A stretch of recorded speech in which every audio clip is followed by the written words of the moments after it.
नमस्कार। दैनिक भास्कर की morning news brief में आपका स्वागत है। मैं रुचिका पारिक। आइए जानते हैं वो खबरें जो रही सुर्खियों में। नरेंद्र मोदी को नेशनल डेमोक्रेटिक अलायंस की संसदीय दल का लगातार तीसरी बार नेता चुना गया। पुराने संसद के सेंट्रल हॉल में हुई मीटिंग में एनडीए के 13 दलों के नेता शामिल हुए। इसके बाद एनडीए के नेताओं ने सरकार बनाने के लिए राष्ट्रपति द्रौपदी मुर्मू को समर्थन पत्र सौंपा।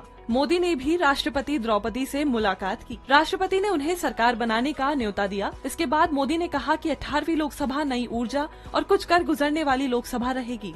मोदी 9 जून को शाम 7:15 पर राष्ट्रपति भवन में प्रधानमंत्री पद की तीसरी बार शपथ लेंगे।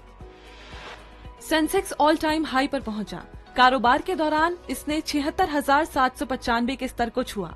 हालांकि बाद में ये थोड़ा नीचे आया और 1618 अंक की बढ़त के साथ 76,693 पर बंद हुआ। वहीं निफ्टी 468 अंक की बढ़त के साथ 23,290 के स्तर पर बंद हुआ।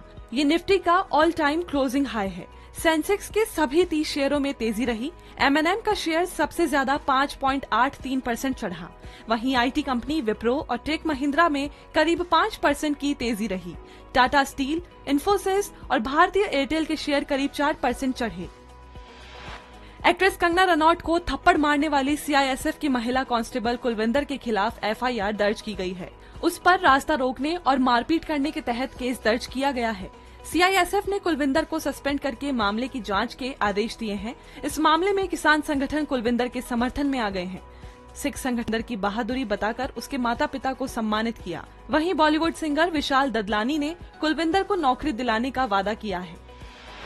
कनाडा में गुरुवार को ऑपरेशन ब्लू स्टार की 40वीं बरसी पर इंदिरा गांधी की हत्या की झांकी निकाली गई। इसमें इंदिरा गांधी के पुतले पर उनके हत्यारे बेअंत सिंह और सतवंत सिंह को बंदूक ताने दिखाया गया। मामले में भारतीय अधिकारियों ने कहा है कि वो इस मुद्दे पर कनाडाई अधिकारियों से जवाब मांगेंगे। भारतीय विदेश मंत्रालय ने मामले में एक लिखित शिकायत कनाडा को भेजने की बात कही है। पुणे पोर्श केस में गिरफ्तार नाबालिग आरोपी के पिता और दादा पर पुलिस ने एक नया केस दर्ज किया है। एक लोकल बिजनेसमैन DS कुटरे ने आरोपी के पिता विशाल अग्रवाल और उसके दादा सुरेंद्र अग्रवाल के अलावा 3 अन्य लोगों पर अपने बेटे शशिकांत को आत्महत्या के लिए उकसाने का आरोप लगाया है। जनवरी 2024 में DS कुटरे के बेटे शशिकांत ने सुसाइड किया था। अब DS कुटरे का कहना है कि ये 5 लोग उनके बेटे को परेशान करते थे, जिससे तंग आकर उसने खुदकुशी कर ली। अब वो खबर जिस पे होगी हमारी नजर। कांग्रेस मुख्यालय पर कांग्रेस वर्किंग कमेटी की बैठक होगी। इसकी अध्यक्षता पार्टी के राष्ट्रीय अध्यक्ष मल्लिकार्जुन खड़गे करेंगे। बांग्लादेश की प्रधानमंत्री शेख हसीना भारत के दौरे पर आएंगी। वे 9 जून को PM मोदी के शपथ ग्रहण समारोह में शामिल होंगी। ये खबर जरा हटके है।